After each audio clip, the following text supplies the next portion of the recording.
support that cannot protect nearly as well. So this leads me to think that perhaps the strategy is going to be to really revolve around the bottom lane and punish Never Loses positioning, because now the only pick that I think would be decent for the Flash Wolves has to be a Thresh. You know, the Lantern is something that can really save someone's skin.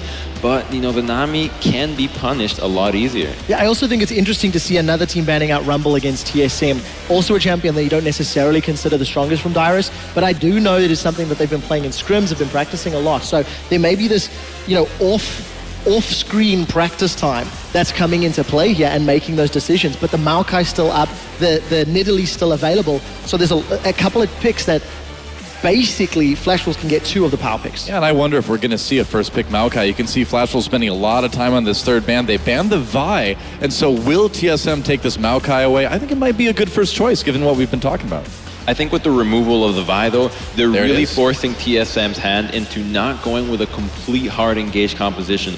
With the lack of the Janna and the Morgana, the disengaged supports of the Thresh and the Nami are really vulnerable to getting jumped. Lulu's still available, though. Lustboy had such a great performance on it yesterday, so if they wanted to go for that disengaged utility support, that option is available because, again, it worked so well.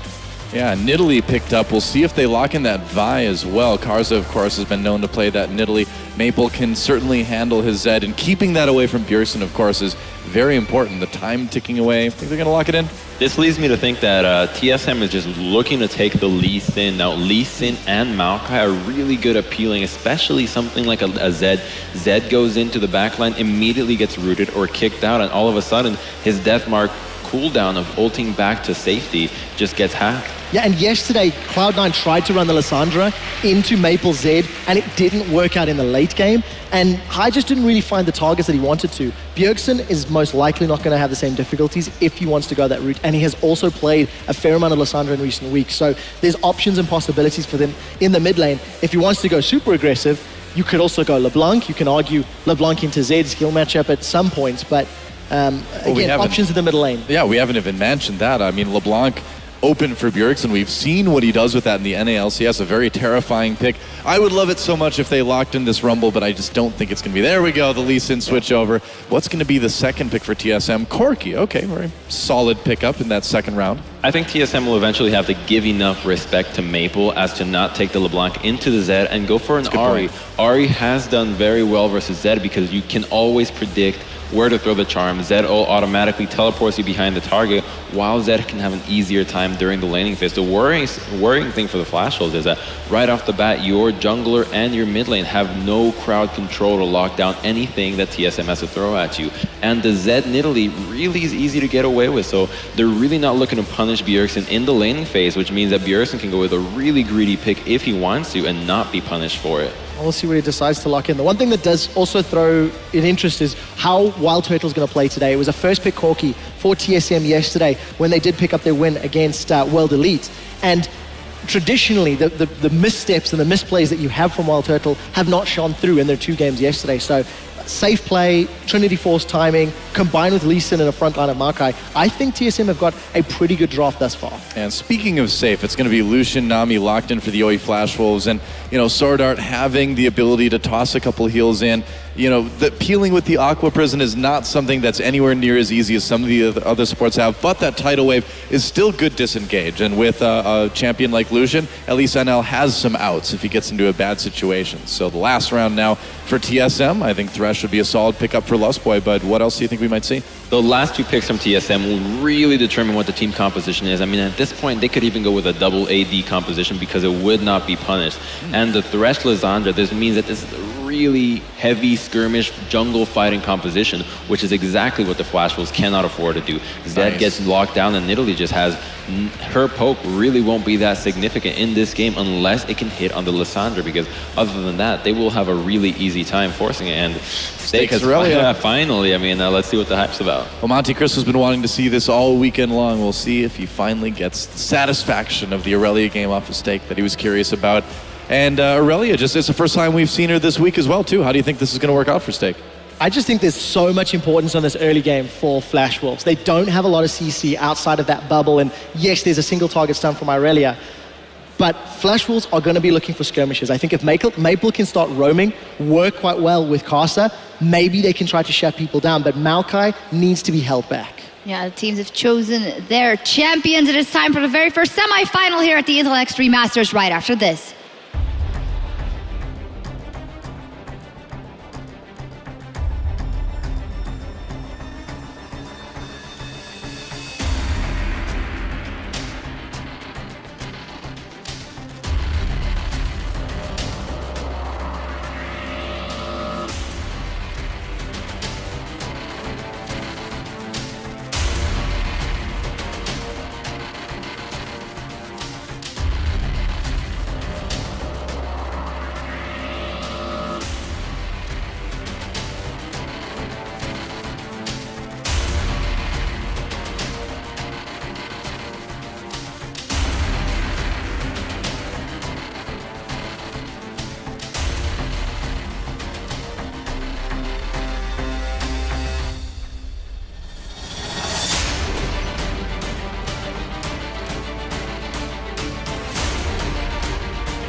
Welcome back to the Intel Extreme Masters World Championship. We're about to get into our first game of the first semi-final between TSM and the Yowie Flash Wolves. My name is Joe Miller. Joining me for this first best of three semi is, of course, Monte Cristo and Deficio.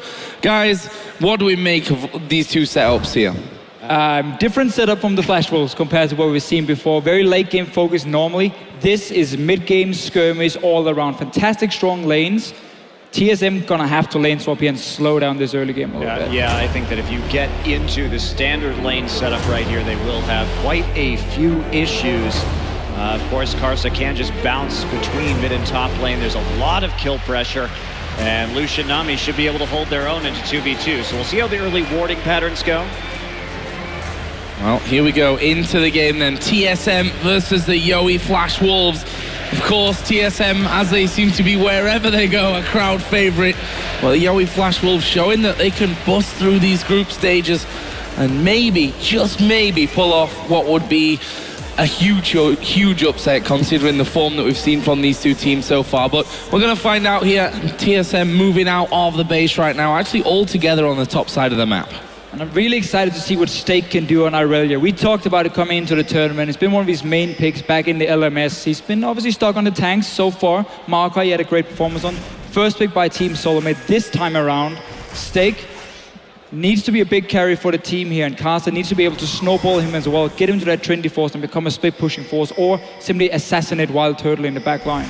Yeah, that said, I mean, if TSM can survive this early game, they should have a pretty massive advantage coming in late. So, although to give Maple a lot of credit, in their game versus Cloud9, he did play Zed extremely well around the periphery in these team fights, which is a very difficult thing to do.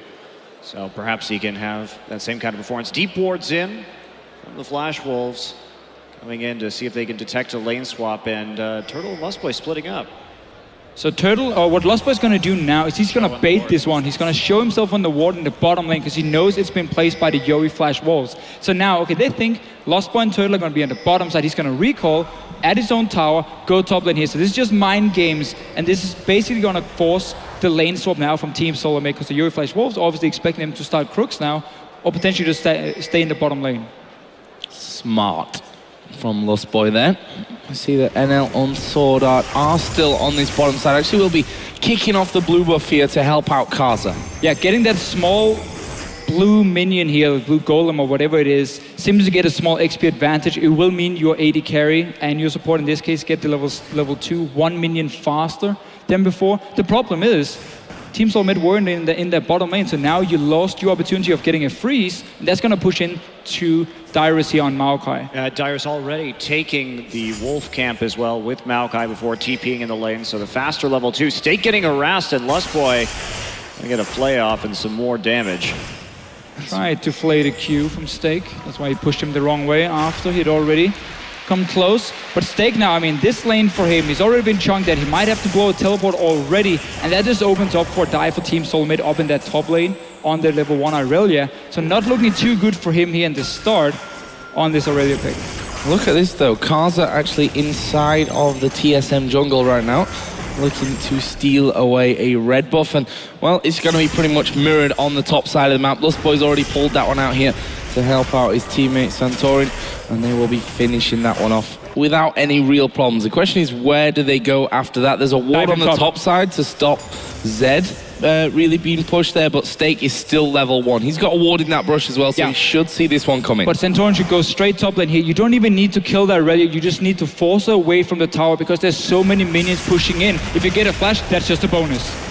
Oh, there is the flash. Actually, Santorin going underneath the tower there. The phosphorus bomb did land, but wasn't quite enough damage to finish off a kill. But no flash now for Stake. Still level 1. He's going to have to go back to base, heal himself up. And honestly, when there are 3 people still there, he can't even TP right back into that lane. But he is going to TP down to the bottom side. Dyrus going to flash away from this one. It's the AD carry that's tanking up the turret. Castle will actually take a couple of hits as well. But the Yowie Flash Wolves, I mean, in response to that push in top, I think that is a pretty damn good reply. Yeah, I think it's a really good option in order just to minimize the damage to that lane state, getting the assist, so at least you can come back a little bit in this game. And the nice thing about this too is they can transition immediately into a dragon afterward if they so choose. We can see though Lost Boys moving from this top lane here because they see 4 guys on the bottom lane. They know dragon is an option. Santorin, however, is still sitting around the golems up there, so they won't be able to stop it from Team Solomid.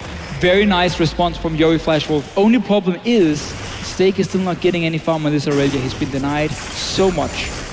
Yeah, and he has to get going too. Simply. Yeah, it's about these power spikes. So even though we do see TSM giving up that first blood and the first turret and the first dragon right here, I mean, the farm, it just isn't there quite yet. And where are they going to find it on Stake right now? How are they going to deal with this situation? Probably by flipping their duo into the top side. And another problem here for the Yowie Flash Wolves, they didn't manage to bounce the wave on the bot lane tower when they killed it. So there's now a massive wave pushing down towards Dyrus that he can slowly just sit, farm away. So he's now going to get a level advantage, obviously a CS advantage as well over Stake here. And that wave, if they choose to swap Dyrus to the top lane now, well then Wild Turtle is just going to come in and pick up all this farm for himself. So this is a very good setup from Team Solomid. Despite Yowie Flash Wolf getting that first blood, they didn't have time to bounce the tower because they wanted the dragon as well. Yeah, with the tower going down too, Stake's easy farm close to that tier 2 will be taken up instead by NL. And now they're moving into the bottom side once again.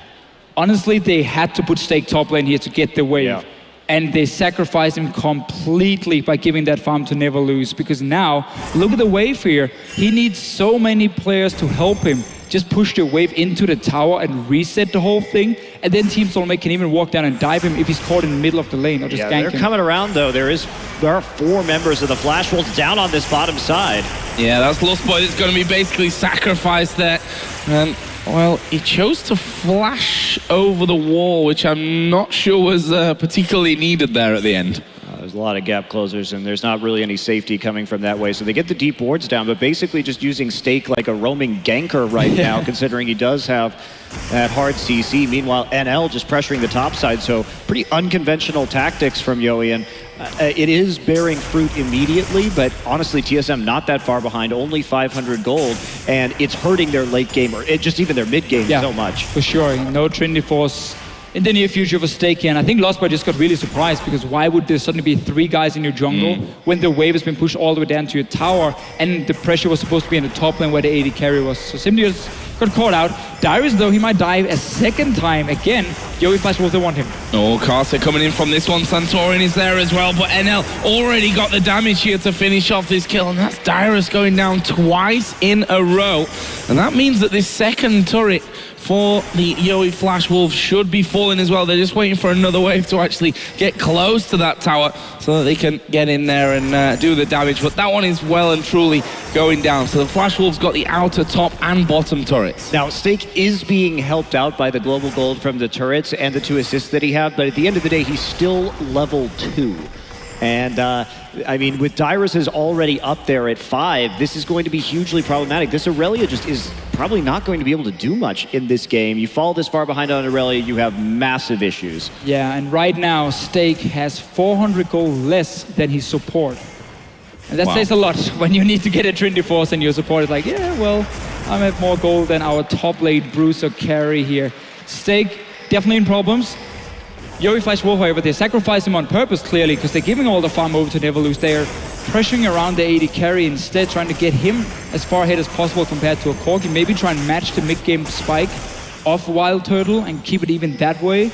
But Dyrus is going to have a fantastic time when wants to get in a one-on-one just purely from the level advantage. This is a really dire situation. And going back to Lustboy's death earlier, sure he went down and didn't expect there to be 4 men in his jungle, but honestly, it doesn't even really matter if he dies right there. In fact, he's probably happy to see that occurring to a certain degree. Would have been nice to get out, sure, but you have to make sure that you pick up this farm. And going back to what we were talking about, the Flash Wolves, them falling behind in terms of CS was a major, major issue earlier in this tournament and allowed teams to kind of keep it even. Yeah, and they don't have the backup of running a late game hyper carry now or late game composition. So if they manage to stall out like we saw against Cloud9, they could win anyway. It's not the same here. They cannot afford to fall further behind to Team Solo Med. Otherwise, it's only going to go in one way. Well, Stake now has a grand total of 7 CS. It took him actually 8 minutes to get past 1 CS, just showing how far behind he well and truly is. At the moment, though, we can see a bit of a battle there for this red buff. Karsa does have Sword Art there to help him, but Wild Turtle on that top side of the map as well. And it looks like the Yuri Flash Wolves have said, guys, we just can't fight for this one. Stake offers us nothing here. He needs that CS in the top lane. He can't spend any more time helping out. Exactly. What Team Solar Mate is doing is they're playing around the weakest member of the Flash Wolves at the moment, so you will always have an advantage, even in a 4 versus 4 fight. Stake will do nothing as a level 4 Aurelia to a level 7 Corki. So they're simply just moving around the wards and the players to always pressure the lane Stake is sitting in to make it harder for him to farm and always get free damage on a tower. Yeah, and there's just no pushing forward either with Stake. So with all the vision control, TSM definitely using the better side of the map at the moment. And since the bottom tower is already down, it's just NL farming up. And if we go back to the draft in this game too, and of course the Fisher is pointing out our TP here on Maokai. That was just for you on the screen. Yep. And coming here too, if we look at the draft, I think a lot of the reason that TSM took out the Morgana and the Janna was because NL really hasn't had the best positioning in this tournament. He had some questionable Kog'Maw flashes in the last game, and so if you remove Sword Art's ability to bail him out of bad situations, so this is the guy who's being expected to carry this team right now, and he really has to step up. Let's see how that all works out for them. They're up, of course, in kills, 3-0. NL with 2 of those, and got himself BF Sword, Pickaxe, and Avarice Blade, so mixing up his build a little bit at the start. Of course, on the other side, Wild Turtle going to be rushing straight into that Trinity Force. Also got Seeker's Arm Guard out there for Bjergsen, so getting that armor in early on, so he doesn't have too many problems. But on this top lane again, Santorin and Lustboy going to team up here. We see the exhaust going down. The hook from Lustboy actually missing their Q from Santorin has landed though, and he's going to follow through on this one. Santorin taking a big amount of damage there. They will finish him off in the end, but Lustboy going incredibly low, and they'd already lost Santorin. Well done by Stake in that scenario. That's the best he could have hoped for there. Yeah, getting 1 kill for him was definitely the best situation for Stake and the Yuri Flash Wolf getting that dragon. You can see how Team Solo made. They don't care about it. They don't want to fight too much in the mid game here. At least not before you got a Trinity Force and Hourglass for Bjergsen. So they went straight to top lane to kill the poor Stake while the dragon was spawning, sacrificing that one on purpose. Don't care about the stacks if you can fight for it on the 3rd or 4th anyway, but you can be stronger because you've shut down this Aurelia so much. Well, but even so, just handing over a kill at this point is... Oh yeah, misplay for sure. Yeah, misplay for sure. And also, I want to point out the pink wards that we do see in the Flash Wolf's jungle right now, because they immediately took that vision back. They know TSM was on that warding mission, and that allowed Stake to push out a little more safely and therefore force the dive, because you could see it in advance. And we see again here, the Yuri Flash Wolf, they see openings where they can start pushing in towers. Lost One Santorin has been roaming to kill Stake a few times, but haven't been really paying attention to defending their own lanes. And that's why the Yuri Flash Wolves are sitting on 3 towers to 2 now. Will have to trade for the mid lane though. Well, in a 4 and outer, albeit for the middle turret. And it looks like they may just push around onto the top side of the map here. Steak. A lot of them spotted out because of those pink wards. There is Santorin going through. He will spot that one. There is still one by the Raptor camp though, so that saw them moving up there anyway. And now Maple gonna have a go at Dyrus. He's gonna go all in onto him. Will Dyrus be able to survive this one? The death mark not popping for so much damage, and I think Dyrus is just gonna be able to walk away from that. And no brutalizer yet for Maple here. Just wanted to see if he can force a summoner out of Dyrus, and he got it for himself. And also push in the lane, reset the whole thing. Still some very good wards, honestly, defensively from the Yuri Flash Wolves, and also in the jungle of Team Solomid around the red buff. So they have had all the focus so far on the bottom lane, and again, around never lose. He's been the guy to simply take down the towers. Rest of the team were just assisting him. And also, it's important to note too, when we look at Bjergsen's play, what he does that's a little more unorthodox on Lissandra is that he will split push solo by himself frequently. TSM really likes to use Bjergsen's dueling ability to get that one-on-one and have him snowball off of those solo kills. And it's not something that we see on a lot of other Lissandra players, but it is an interesting kind of quirk to his play. Yeah, I agree 100%. And it's simply because he's so good, and it's a style he's been playing ever since he got into the LCS, into competitive League of Legends. I mean, when I played on team with him, it was all about split pushing every single game. So he's so good at this style. He knows when to back away, and his team, of course, can communicate properly. When are we pressuring certain lanes? When do we have to go deep board? And that's why it works so well for Team Solomid. Just want to point out that Stake is now a medium at this stage. Got up to 54 CS compared to the 49 of Dyrus. And, you know, he's sat 1-1-2, which is a better scoreline than what Dyrus has managed to this point, and now has more farm than him. So credit where it's due there. Stake getting back into this. Yeah, not to mention catching up in levels as well. So this has been, I think Yowie they've read what TSM has been doing. Like we said, the clearing out those wards in the topside jungle really helped out Stake right there. And TSM couldn't maintain that control early on. So Stake, kind of surprisingly, right back in this game. And they also have those 2 dragons. Setting up a trap here. The clever Dane spots it out for Santorin. I did see, though, there's a very late tier coming in for Castle. Let's talk about that one later. Now Bjergsen and his split pushing adventures. Yeah, you just said he knows when to back away. Sword Art actually going incredibly low from that one. Bjergsen will flash through, gets a kill. So 1 for 1. I don't think it could have gone really much better for him in that scenario. We see there the Flash was actually trying to get across to pick off someone else. Didn't quite manage it though. I'm actually surprised that Exhaust wasn't used right there in order to secure that kill a little more safely, because they may have been able to maintain some pressure or move into the mid lane and try and take that afterwards, but instead they do trade for 1 for 1. Still preferable for the Flash Wolves. Yeah, and it's very clear that Team Solomid are getting very surprised about the aggressive play early on here from the Flash Wolves, how they keep invading into the jungle. They sit on a pink ward there. We saw Santorin check it, but by that time, Bjergsen was already caught so far up the lane that it could just collapse on him after. And obviously, Dyrus was sitting in the top lane. Teleport is ready now. Wasn't there before, so just a good kill for them, or at least a 1 for 1, we can say. I think maybe Sword Art was gonna say it's a safe kill, and then as soon as Bjergsen ultis himself, you can't really exhaust him. But as you pointed out, a little bit of a misplay for him. Yeah, we're really narrowing down on the crucial part of the game, I feel, for Yowie as well, as Stake is getting in closer to what we see here with the Trinity Force and the Blade of the Ruined King with the Brutalizer. So the next few minutes are going to be very crucial to see how far ahead Flash Wolves can get, and if they can continue to punish and put down some objectives. And I really dislike the way Team Solomid has played the last few minutes regarding that top lane, because they keep pushing the waves down to Stake and then just leave him to it, because they simply lose something elsewhere on the map. So when Dyrus was pushing up the top lane before, there was 2 or 3 waves for Stake under his own tower. You can see he's catching up in CS again. He's gonna get a Trinity Force, not in a optimal time, but it's not even that delayed compared to what we expected looking at the start for him. Yeah, we're in 16.5 minutes in there. Not as bad as it looked to be right from the very get-go. And again, they've moved 3 men to this mid lane. Wild Turtle is there to try and push them back. He has that Trinity Force done. Infinity Edge for NL over on the other side also finished there, and he's just going to be recalling with 1,500 gold. So just going to be moving up towards that Shiv by the looks of it. And for the Yowie Flash Wolves, they've already got, of course, let's not forget, the 2 dragons at the start of this game. Next one's coming up in 20 seconds as well. And now Team Solomid, they're looking to fight. You can see it on the first item for Dyrus with the Righteous Glory. Hourglass is completed for Bjergsen. You've got Trinity Force on Corki, and Stake, sadly for him, didn't have enough gold, so upgraded the boots instead. Just resold it after, so I guess he's going to try and rush that Trinity Force, but Team Solomid, they have to fight for this dragon here. They got the right items now.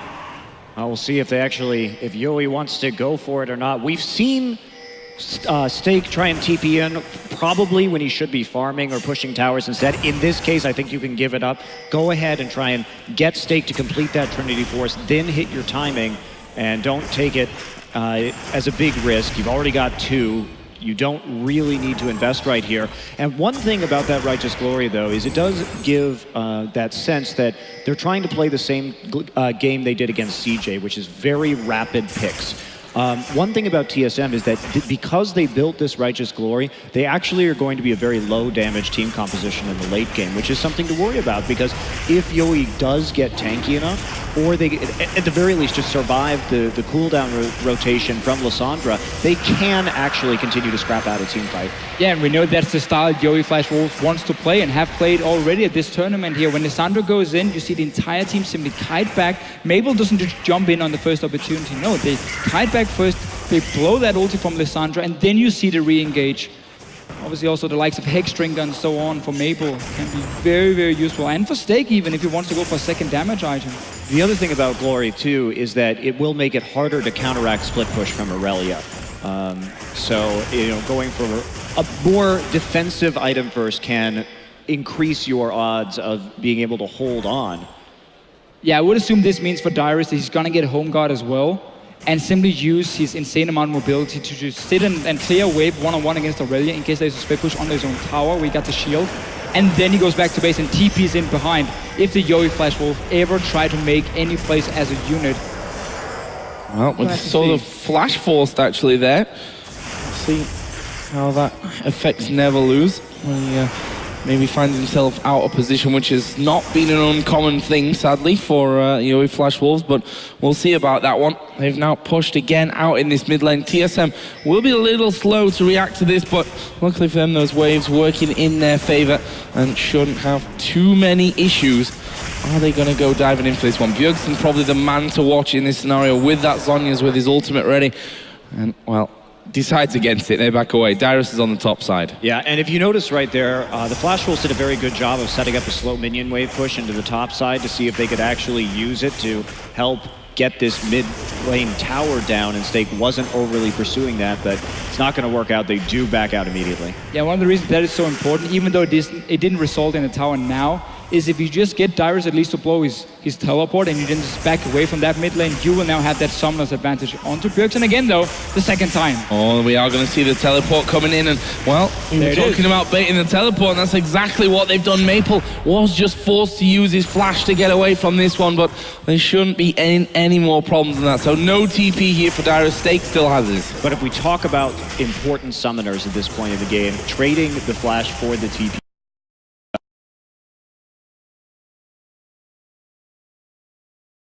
that is actually a favorable trade, but they have to make an edge out of it in the next coming couple of minutes.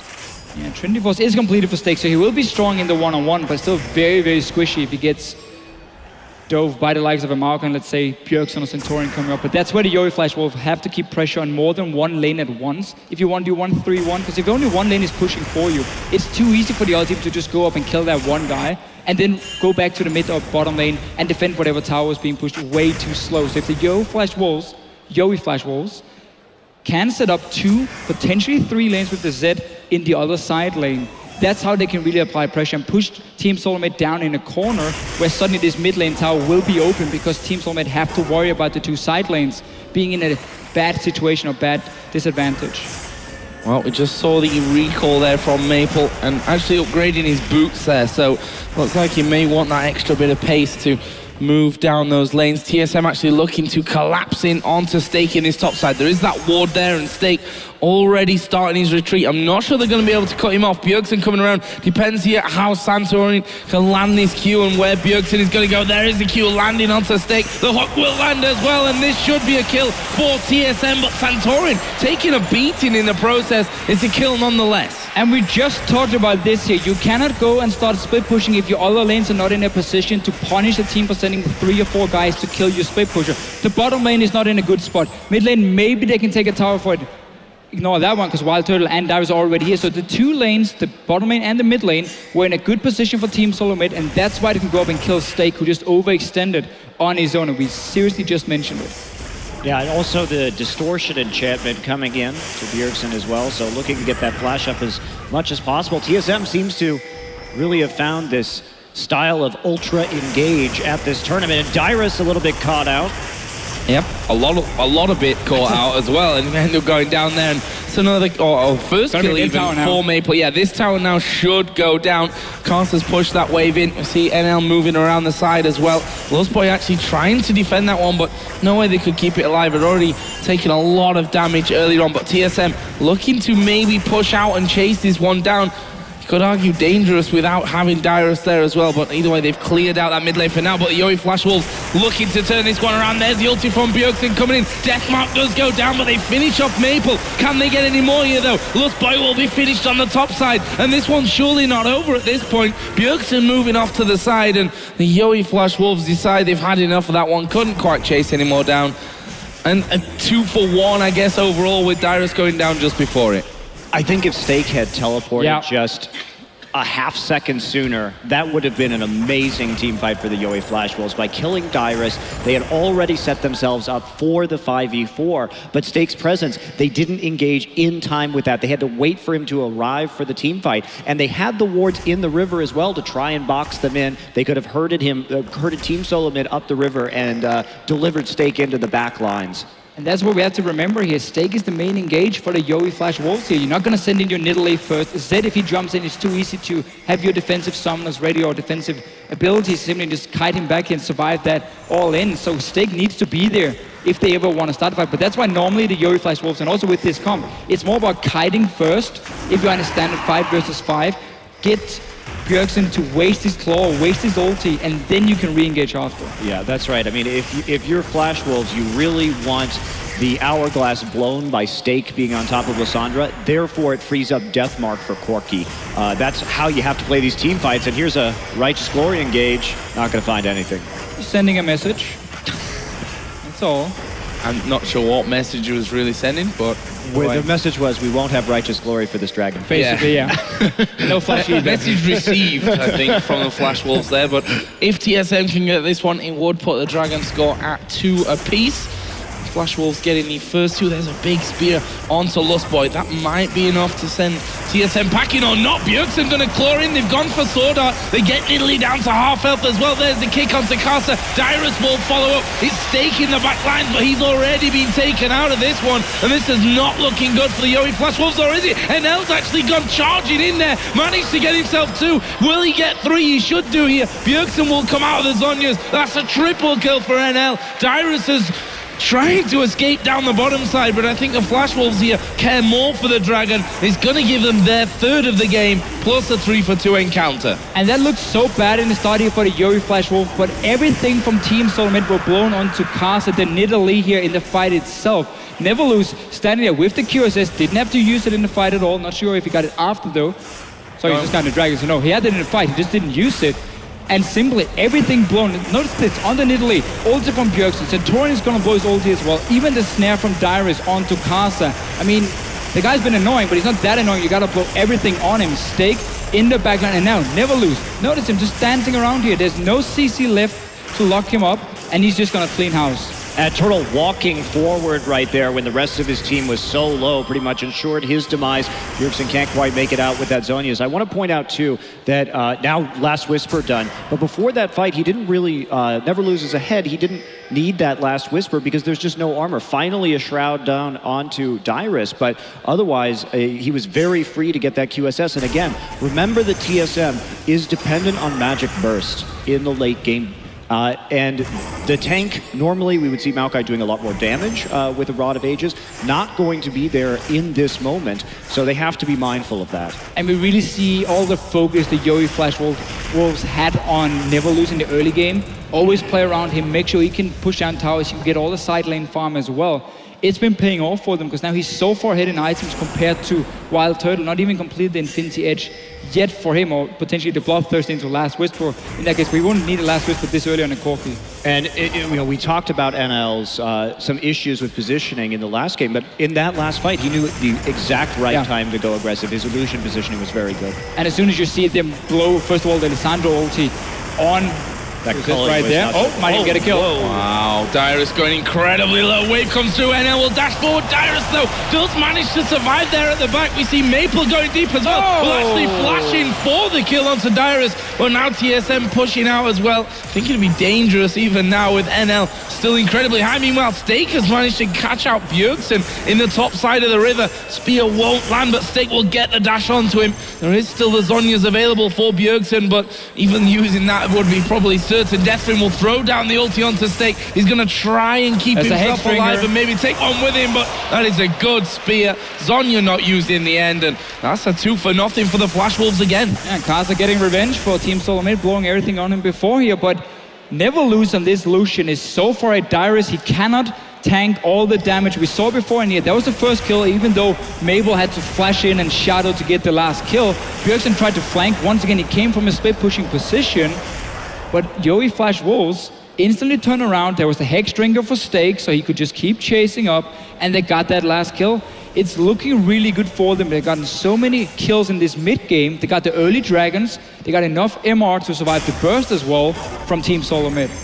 And what's important to remember here too is that due to the nature of the Flash Wolves composition, they actually do have that damage, the balanced damage output with the Nidalee because they can get the big spears. And normally you look at this and say, wow, this is going to be pretty dominant if you get the Thornmail. But considering that we're not really seeing any like MR, as we see Lustboy get jumped on, any MR itemization, Kars is going to hit even harder than he normally would. Oh, and Stake has caught out Bjergsen here, and well, he's got the Zhonya's from before. We'll use it here. We are going to see the TP coming in. Stake might be able to finish this one off, though. Bjergsen getting himself inside of the brush. They brought Wild Turtle down to help as well. Minions might actually finish this one off for Dyrus, but the Baron already at half HP. Such a big misplay here again. You cannot just give up this Baron for free, but it's a good use from the Yowie Flash Wolf of the split pushing potential we mentioned with their Aurelia, and also the pink wards they bought with all these kills they've gotten in their mid game, setting up a blind Baron for Team Solomid. And I think one of the most important things to note right there is we do see there aren't really many wards in there, and they saw Wild Turtle shooting Corky rockets over the wall, so he actually exposed the fact that he was on the bottom side of the map when I'm not sure that Yowie Flash Wolves would have known it otherwise, and that made it even easier to commit to that Baron call. And it leaves the Yowie Flash Wolves 4,700 gold in the lead, 12-7 up in kills, and a 5-3 turret lead. We also see Karsa picking up a QSS, so it's going to make target selection for Bjergsen in particular here a little bit more difficult. Yeah, and it's going to make the kiting from the Yowie Flash Wolves so much easier as well, because Bjergsen doesn't really have anything he can do here. Dyrus as well, if he pops the Righteous Glory, try to lock down the Nidalee, well, you QSS, and you just keep kiting back here. You got the Nami ulti. The Lissandra is not a top laner, so there's no teleport to like home guard, flank, engage from Bjergsen here. It's going to be more about trying to see if you can win the vision war around, let's say, a dragon, and then move the Lissandra around. Otherwise, there's not going to be any flanks from Team Solomid. No home guard for Dyrus here, so he's just going to have to run in head first. Yeah, I really think actually the home guard is a better pickup right here, because at the point Dyrus is at, even though the Thornmail is obviously very useful in this situation, they need to get a pick here, because NL is already so far ahead in terms of items that he has that edge where even with the Frozen Heart, it's going to be difficult to kill him. So why not try and use that teleport to turn the game around and at least stall things out? And I wonder what Wild Turtle is doing here. So he had the components to Infinity Edge beforehand, decided to get to BT instead, and that's fine against the Zed. I like that more than a Blade because of the Igniter on a Zed. But this is delaying his QSS, which has to come in to stop Mabel from diving onto him and killing him in these potential fights. So he's delaying it with that pickaxe, and you're not going to get a Last Whisper third item when there's so little armor on the side of Yowie Flash Wolves. And this is also something that came into play during the game that C9 had against the Yowie Flash Wolves, where Maple was able to repeatedly pick off Sneaky's Corky on the outside because of the lack of the QSS in the mid and late game. Elixir as well, so even more gold used here for Wild Turtle. He's going to be an easy target for the Flash Wolves. And guess what? That's 4 dragons as well. So the timer really on, and Flash Wolves has a pretty substantial gold lead right now. They should be confident going into any further fights. Well, going to push down on towards this bottom lane, of course, with that Baron buff still on. Able to buff up those minions and cause a few more issues for TSM. And NL, when he hits those towers, they really do not last long with that double tap passive as well. We'll see if they can actually get in there. They've got Zed pushing the mid lane. They've also got Irelia on the top side. So actually pushing on all three fronts at this stage. Yeah, as they should be. Keep them bottled up. You have the split push advantage still. You're looking just to find some skirmishes that will help you get a couple kills and extend the game long enough to pick up that last dragon. You can also see here what Maple can do from the mid lane if they're setting up in this 1-1-3 setup, is he's going to move to the lane where Stake is, because that's where you expect Dyrus to come and protect, and he's still one of those targets that will die in a 2v1 because there's obviously not going to be any QSS for him, no Hourglass on a Maokai either. So if you get a one-on-one between Stake and Dyrus, expect Maple to show up, 2v1, kill him very easily, and then suddenly you just keep pushing down and get that tower. And TSM is in that position that we talked about where they really just don't have any damage anymore, especially with the Bloodthirster build instead of the Infinity Edge onto Wild Turtle. You're not going to be hitting very many big hits. They're going to try and get a pick, but Ward is found with a Raptor buff. And all the QSSs across the board right now, the amount of magic resist coming in means that once Bjergsen uses his spells, there's nothing. There's just no more damage, especially without that Rod of Ages. Probably going to get QSS as well for Mabel, and then suddenly he's not an option either. And really what happened early game, and we were so worried for Stake here on this Irelia because he got shot down so hard. But what the Yowie Flash Wolves did was they traded farm on their top lane for farm on the enemy top lane. So Dyrus as well, look at his CS compared to the two carries. He's really far behind. He's never become this massive tank.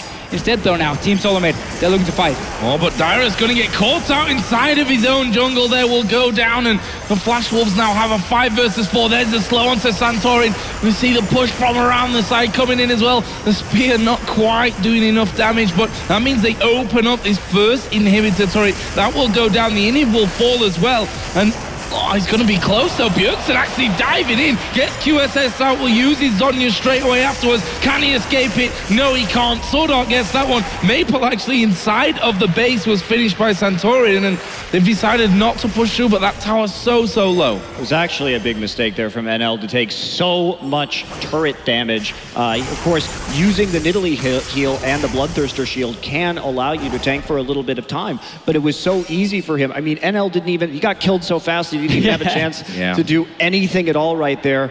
Didn't even bother to pop his QSS. Or his heal. Yeah, nothing he could do. Bjergsen is a very high damage Lissandra. If we look at his build, he hasn't gone for CDR boots. He has that extra magic penetration, so he can one-shot you, especially if you're at that low health from the turret. So misplay from the Wolves on that siege. They're still in a very comfortable position, though. Yeah, we just saw how fast Dyrus died before here. He was caught in the jungle against 3 members of the Flash Wolves, and they just killed him instantly. So by simply them trading farm on Stake, or well, denying their own top laner, they also denied Dyrus because they kept pushing the lanes where he was with 3 or 4 guys. They kept diving him in the early game, remember, where they killed him 2 or 3 times as well.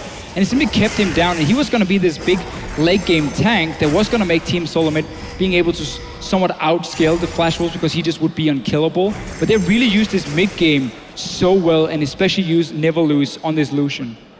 Yeah, I really think the next big power spike too is going to be that Void Staff on Karsa. There is no MR on TSM. So that Void Staff, he's going to be able to chunk pretty much anybody to 50% health with 1 spear. And that's going to be a big problem as they try and contest objectives around this Baron and around this Dragon as they start to spawn. Dyrus is pretty much alone there. He needs to be super careful. Actually has to take the lantern away. The wave will connect and Stake moving forward. Who's he going to go for? Actually, they engage onto Stake. It might just well finish him off here. Will actually flash after using his QSS, but Maple dives in the middle as well. Dyrus is going to go down to the death mark. They catch Wild Turtle, and the Yowie Flash Wolves may be making one final push they here. Can finish they now. Blast down Bjergsen. Now Lustboy trying to run off to the side. He will fall as well, and it leaves just Santorin to try and defend. They can push this mid-wave out and just go for the win. Yeah, you really have to credit the Flash Wolves. When we saw them fall behind with Stake early, they were unpredictable in the way they used that Irelia. And in spite of NL's poor positioning kind of throughout this tournament so far, he really showed up in this game and proved he can carry this team. A new level 1 strategy with an Irelia and a lane swap for sure. Definitely caught TSM off guard. There were many times where the Yowie Flash Wolves got a few kills here and there in the jungle of Team Solomid as well, where they simply didn't expect them to be. And that worked so well for them. No finish, 2 inhibitors, well, I guess it's the next best thing. I mean, you got 20 seconds, Solar Yeah. Dragon, Baron's live. I think, I like my shot calling conservative Deficio. Played so safe, I'll played take safe. this one. I think it's a better plan just to Yeah, for sure. slowly roll out the rest of this game. See if Team Solomate can manage to steal this dragon here. They're moving in, just, I don't know, I mean, you gotta sacrifice your jungler here, I guess, for it. There's really nothing else. Wild Turtle is gonna be late for this fight, but so will Mabel. Do you just rush it here? No.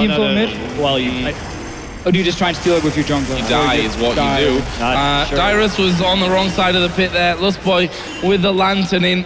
Well, didn't quite help things out. Santorin will come across, try and steal his gun, but that's going to go down, and that means that 5 dragon mark has been hit. They kill off Santorin as well. That's 2 men down. That means probably inhibitor number 3 is going to be close to going down. They might as well, just take a Baron on their way through as well. But it's 3 versus 5 here for a good 30 seconds for Santorin.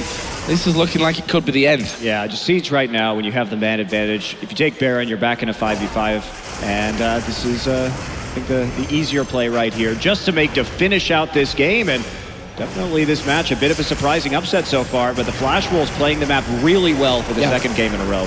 Really used their comp so well, and a different tactic in the lane swap, but really paid off for the Yowie Flash Wolves here.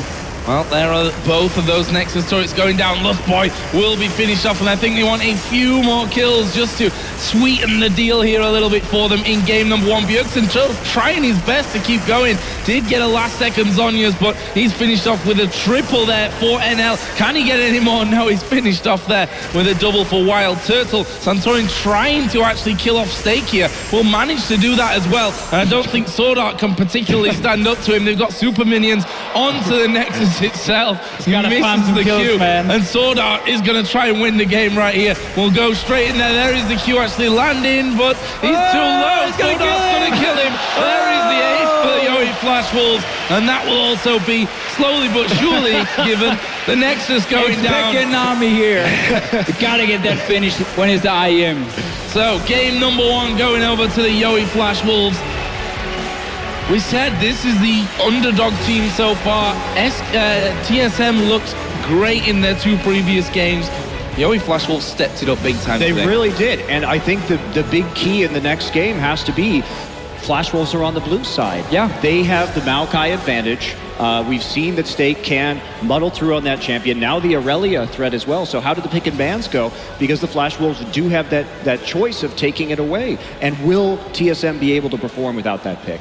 I just find it so amazing how they find a way to make Stake useful despite denying him so much farm in the early game. And we were talking to Clement Chu, who's one of the casters of the LMS region before, and he said, well, lane swap for Yowie Flash Wolves, they don't care about Stake, he's gonna handle himself. And that worked right here. I've never seen someone do it with an Aurelia pick before. That was quite impressive, actually. Just shutting down Dyrus, he was gonna be the big tank in the late game. He never got there, and that was such a big problem for Team Solo Mid. Well, game number 1 going over to the Yowie Flash Wolves. We're going to head to the expert desk to break down that game 1. Thank you very much, Joe. The madness continues.